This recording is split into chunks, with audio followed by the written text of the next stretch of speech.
I was addicted to a substance, and I called my dad, and my dad was just like, what are you gonna do? What are you gonna do to change? Because you can't live with me, you can't live with your mom, you're homeless, you don't have a job. And then I got like hooked, and then I couldn't stop. And recovery today has just given me the ability to wake up in the morning and be okay. And I mean, it's not every day where I'm okay, but I know what to do when I'm not. From ZMB Media and Jewish Community Services, this is Hooked. Stories of loss, love, and most importantly, hope, as told by recovering drug addicts, family members, and friends. I'm Howard Resnick, Manager of Prevention Education at JCS. In this episode, you'll hear from 3 addicts in recovery.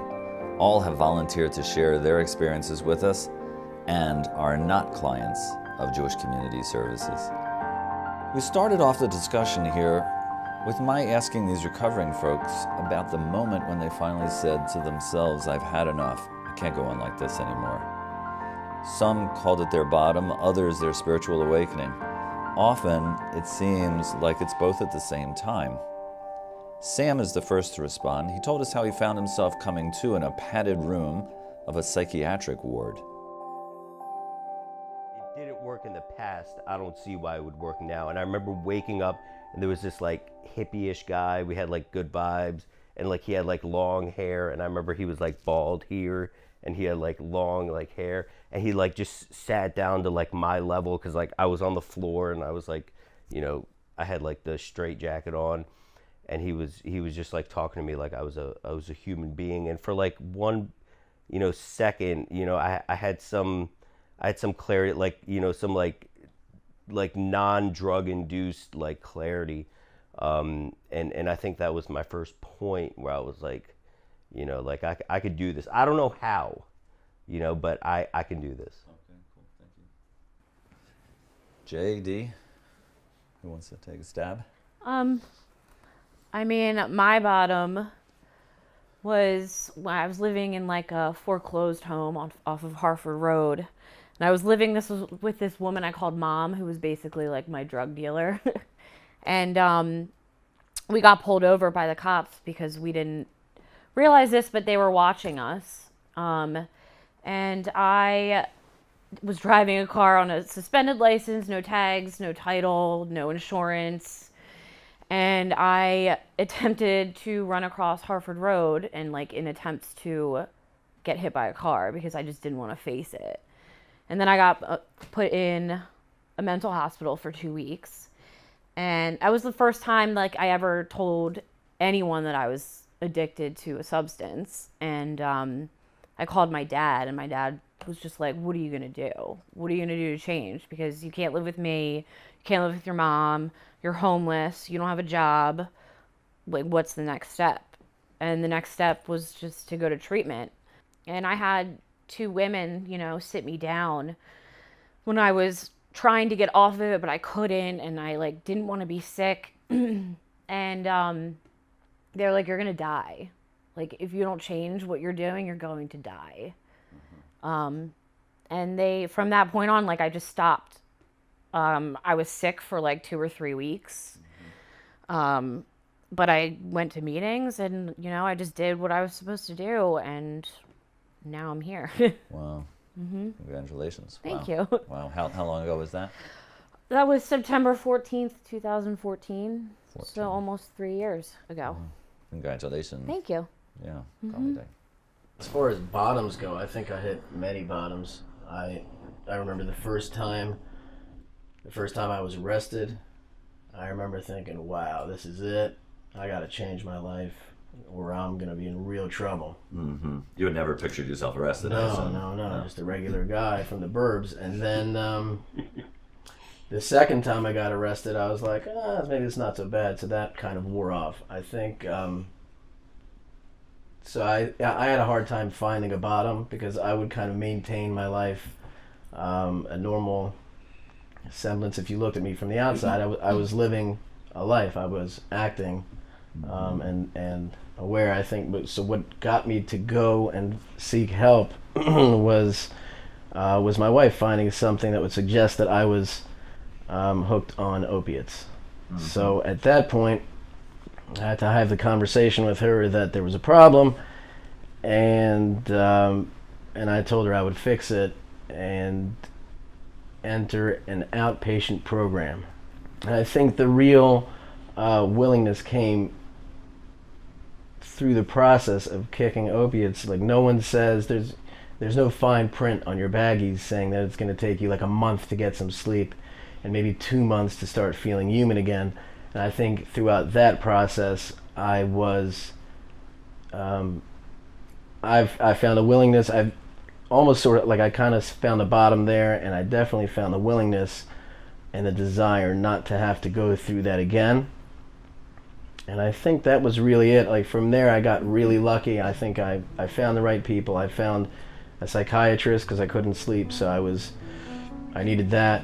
So I found a shrink who just said, you know, for me, he said the answer for me was clearly just to go and find a program, a 12-step program, and do what they tell me. It was at this point in time that I asked the question, what was it like? What's the experience of being high? What's the attraction? Why is it so seductive?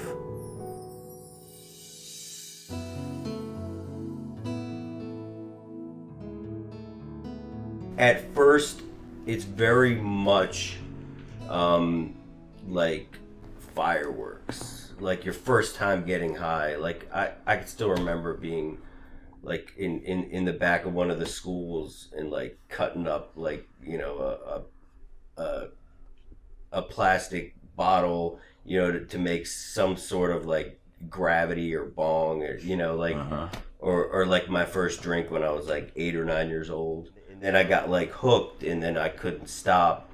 I never tried to stay stopped because I never wanted to be alone in my own head.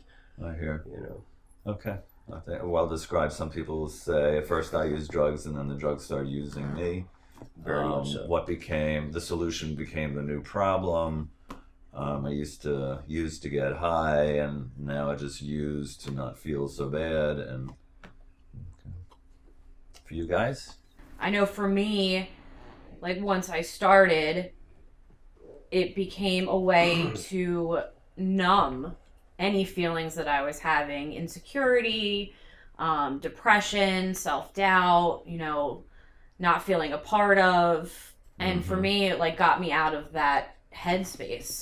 That feeling self-conscious and feeling awkward. Yeah, very awkward. I mean, my family was a loving family. It was me. And that's how I decided to change myself to get me out of it. And then after a couple of years, I couldn't live without it because it just took over. Yeah, someone once called it being comfortable in our own skin. Yeah, I was not comfortable. And it's not, right. No. And I haven't met an adolescent yet who at some point during their adolescence doesn't feel that awkward stuff. And for me, it was different because, like, there's no addicts in my family or alcoholics, but my immediate family, but I'm adopted. So, like, who knows? Who knows? Yeah. And, like, a lot of people are like, What's oh, like, I grew up around an alcoholic. Like, it was just in the family. Like, it was not in my life at all. It's just once I took that first drug, like, there was no turning back for me. The first time I could have tried cocaine, I remember asking somebody, he's like, don't do it. He said, you'll never put it down. You'll love it. So I stayed away until I ended up working with somebody who was hooked on coke. Tried it one time, and that was literally, like I've said before, that was my 20s. Sold my car, you know, like sold everything that I owned at the pawn shop. I remember I sold like a beautiful Maxima SE for, I almost had to push it to CarMax just to get it there because I couldn't afford the gas to get it there for $5,000, which was gone in less than 2 weeks. So for me, the experience of uppers was the cocaine was really just totally like would take me to where I couldn't even speak. I would just be like catatonic. I would just go, and it would relax my brain. It relaxed your Not brain. Relax my brain, it would make me crazy. Make you crazy. To the point where my brain was no longer an issue. Uh-huh. And then when that became too much, Yeah. my friends turned me on to downers, to opiates, and that was really just that there was no like excessive, crazy as it sounds. I didn't use it excessively. It was, I would get enough to keep myself even for the day and then get up and do it again. Like, I didn't want to be completely out of it. I was working, I had a life at the time, so I couldn't afford to be knocked out. Right. It was just to keep me even, to keep the voices in my head, those awful feelings of what am I doing here, and that like baseline of depression off of my back. Gotcha. This addict loved getting high. Like it. Some people like, yeah, I use, beyond my will. Like, no, I was go. Like I loved the high. You wanted it, and more the merrier, and whatever. It's Hell yeah. I mean, yeah. one is too many. Given that recently there had been a number of deaths of young adults in the community due to overdose and fentanyl and the mix of heroin and the other opioids that were around, I knew these guys had experienced some significant losses. So I asked the question, did you lose friends along the way? I lost every friend along the way, and once I found how hard drugs, there's no need for human interaction. It's just you go, you get your stuff, and you go home, and that's it. There's no need for anything else. So I would say I lost it all. I lost all my friends. I stayed in touch with my father would keep in touch with me, I guess, to make sure that I was still living. I had, two brothers that would call me periodically, but it was more of it was just a nuisance to have to answer the phone and blow my minutes on the phone. Like, I need that to call somebody to get more drugs, so please don't use my minutes on my phone in the day. I say goodbye to everybody because they just weren't necessary. People die. Yeah, we just buried a friend recently. I mean, things happen. I remember one guy was my friend's roommate, and he had gotten so paranoid from doing from uppers. Yeah. He was doing so much of it that he became so paranoid that they found him. He had fallen back. He was obviously staring out of the peephole, waiting for some sort of paranoid, whatever, to show up at the door, and he'd eaten everything. He ate his whole stash, and he dealt it as well as did it. He ate everything, and he was gone. I mean, we just buried another friend who was an opiates guy. He was a clean drug user because he only used pills, and we just buried him, a little while ago. Wow. So, yeah, and the thought never crossed my mind that I would be one of those. One of those who would die, or And I don't think it mattered to me. if you did or not. Right. Right. I never picked up something and thought, hey, this might kill me. I did lay my head down on the pillow many times, thinking this could be it. Maybe I should write something down, something That maybe nice you to my took too family. much or something. Right. Oh, Yeah. for sure. Yeah. For sure. When like water was like coming out of my pores, and I was as like white as a ghost, I thought maybe I should write something down. Like, I didn't mean it, but it didn't cross my mind. Mm-hmm. When I was younger, I had friends, I had people that cared about me, cared about where I was going. And just drugs and alcohol became more important. But back to friends, like losing, you mean like died? Both kinds, yeah. Yeah, so like a couple days ago, someone that I knew, died of, direct result of this disease. I've had plenty of friends, take their last breath, due to this disease. Like it's like what Jay was saying. I think I was like, I felt pretty invincible, like when I was using. Like, it didn't really matter. Like, as long as I was getting what I was getting, then I was good. Like, I was like a trash can. Like 1 + 1 = 10. You know what I mean? Like, I don't want to spend all the money on, one, you know, because then, you know, I already know the desired effect. You know, like I would, you know, take like multiples, and that's when like my heart, like I remember many times my heart stopping. So you could have very well have been one of the losses. Oh, I've How many times? I've passed out or been unconscious many times. Like I found myself just like waking up, you know, paramedics around me and just walking away. Like, oh, are you okay? Like, yeah, I'm fine. I just had a couple, you know, too many beers. You know what I mean? Like, which you would think would have been like, you know, light going off in my head. But No. I remember not being able to walk. Like, I don't know. I remember what I took, but maybe it was late. I maybe they gave me something that, you know, I just like I was trying to walk, and I remember that I like couldn't walk, and like cops were looking at me. Like, And that wasn't enough to Oh, say hell hello.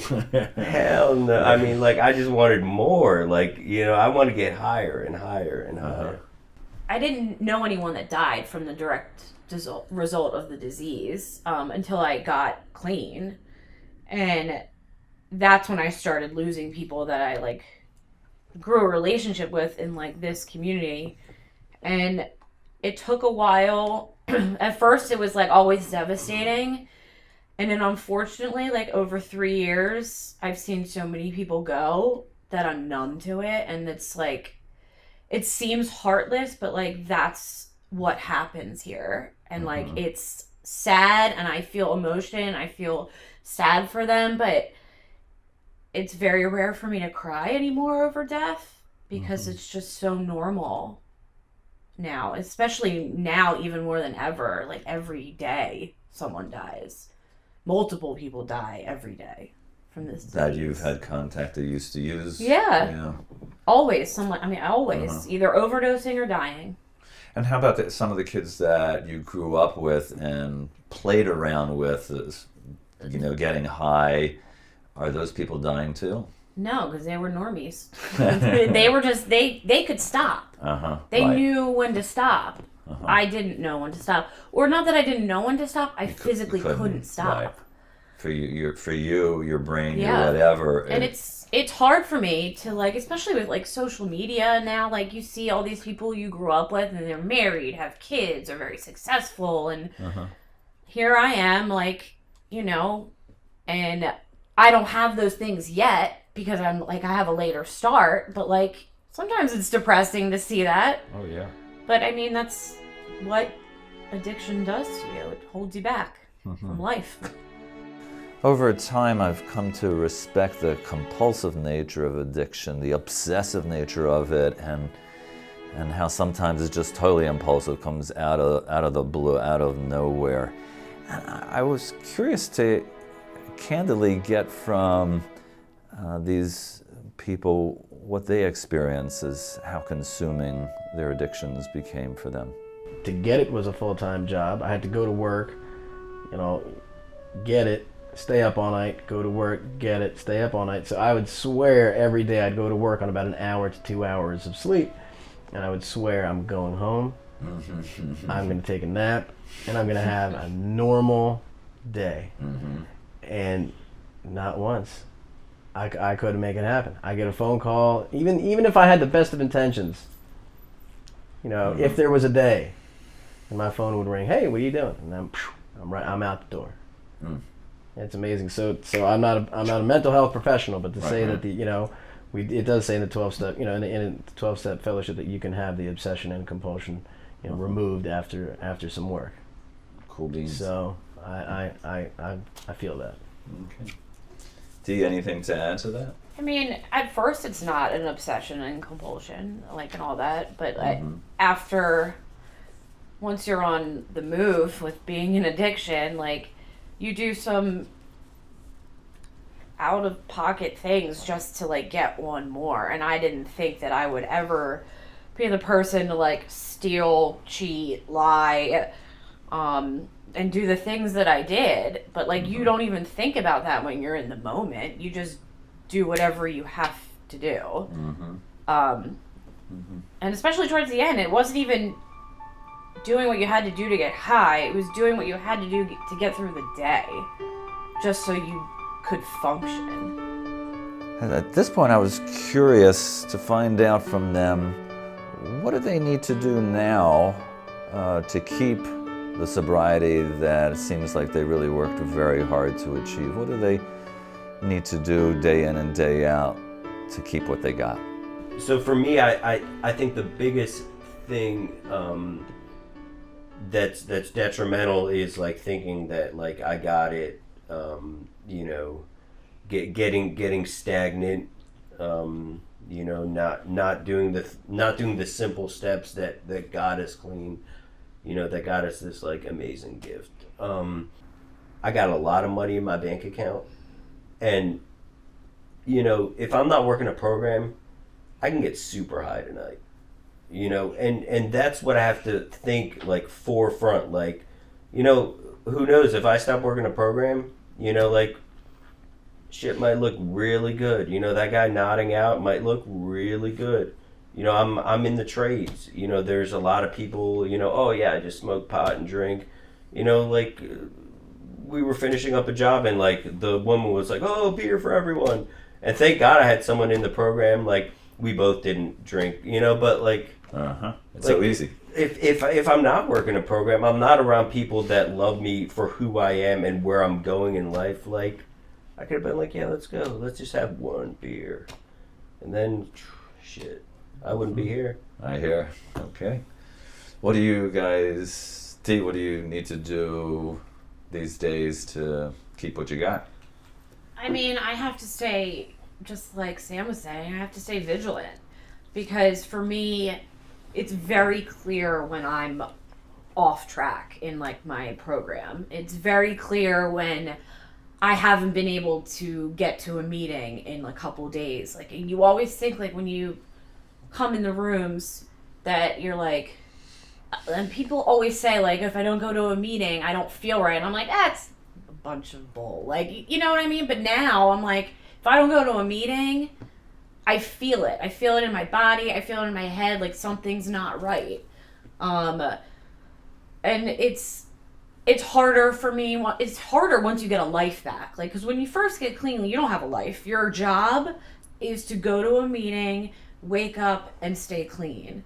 And then you get a life back, and you're like, okay, well, now I have bills that I pay. I have to go to work. I have to go to a meeting. I have to do step work, you know, and it gets harder. And for me now, like, I work in treatment, and so a lot of people think like you work in treatment, oh, you're constantly around recovery. No, you're constantly around sickness every day. So if you don't have a program, like, you're not okay. You're not going to be okay.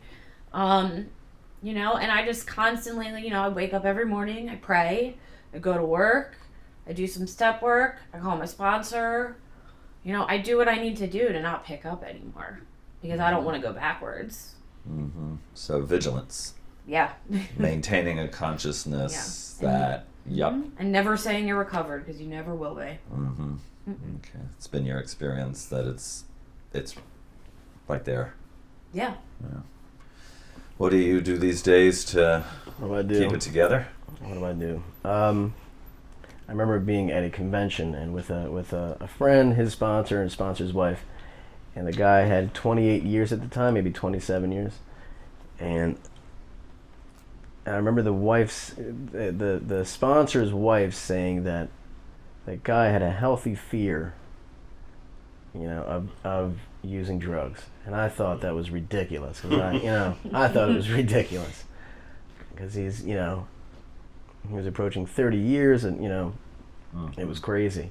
And I would say that today I have a pretty healthy fear when it comes to getting high or anything, even like mistakenly taking a drink of alcohol.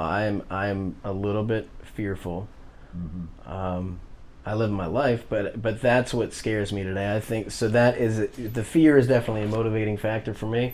And other than that, I do what I was told when I walked in the doors of Narcotics Anonymous. You know, it's a 12-step program. I call my sponsor.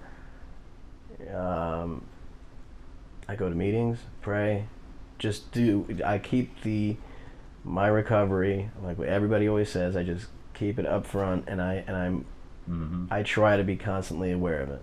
And when things come up, things come up, thoughts come up, dreams come up. I hear people freaking out about a dream that they had. Things come up, and I just do what I'm told. I met some of the most incredible people who are in recovery. People who've gone through really great struggles, worked on themselves, and are really shining because of that. I asked them what were the gifts they received from their sobriety. What did they notice about their lives that had gotten better?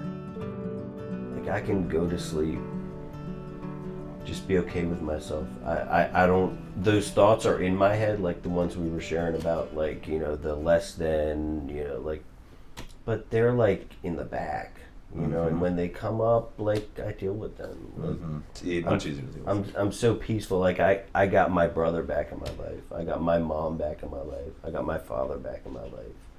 I mean, like, my mom didn't talk to me for 3 years, like, at all. It's like, you made your fucking decision. Like, you hurt me too much, and she was the one that, like, would probably, jump in that crack house, try to pull me out, and, I burnt that bridge, and I'm rebuilding it, I got most of my sisters back. I mean, some of them still don't talk to me because they're still really, really hurt. I got real friends in my life, like even last night, I was talking to some guy, and he pulled my ass up. He was like, "You should, like, that's a real friend, dude." When I was using, they'd be like, "Yeah, like, do it again, do X, Y, Z." Like, that's not a real friend. You could throw me in the fire. Like, he's trying to save my life. They're like real, like, people that like love me for, like, this person, like under the mask. Like, whew. Man, that's all that Sam really needs. Like, is, someone to love me until I learn to love myself. The gift, the greatest benefit, I would say, like I've told you before, I had a pretty cool life before I found recovery. Ups and downs, but I had a pretty cool, charmed life, and I was miserable for every day of it. And it could have been the greatest concert, greatest trip, greatest whatever. Enter, word there, and I was miserable. And then I thought I found a solution in drugs because I was always looking for something to make me okay. So that was a very short-term solution. And recovery today has just given me the ability to wake up in the morning and be okay. Like, the way I like it, I would say that my life before recovery, I was probably living at like a negative, below zero. I was in the negatives. And recovery brought me back up to zero. And it gives me the opportunity to do whatever I want. Because now I'm just a regular dude as long as I mind my recovery. I think that's the greatest gift, is just being able to live my life. Beautiful. And you're doing good things with it, so. Yeah. Thank you, sir. Yeah. The greatest gift for me right now would have to be waking up every morning and knowing that I don't have to do something like dirty or scheme or lie or cheat, and I can just like live my life.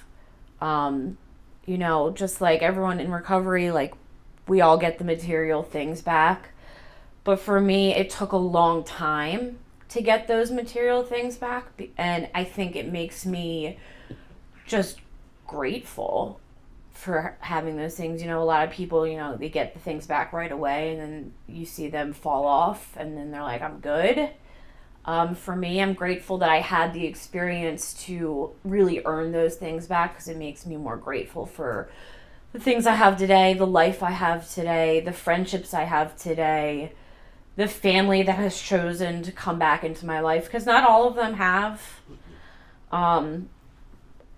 And also just being okay with where I am right now. It took a long time for me to be okay sitting with myself. And I mean, it's not every day where I'm okay.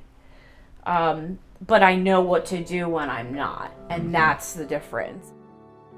If you are listening to this and you are struggling, like there's another way. Oh man. You know, you don't have to keep going down that path. There's a new way of life.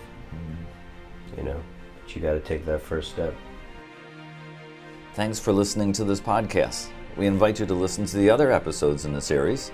If you or someone you love is battling addiction, you're not alone. There are resources that can help. Visit our website, ifiknew.org. Click on the Get Help tab for listings of local Baltimore resources, as well as leading national ones. These podcasts are brought to you by Jewish Community Services in Baltimore, an agency of the Associated. We are grateful for their support as well as the generosity of other funders who make JCS prevention education programming possible.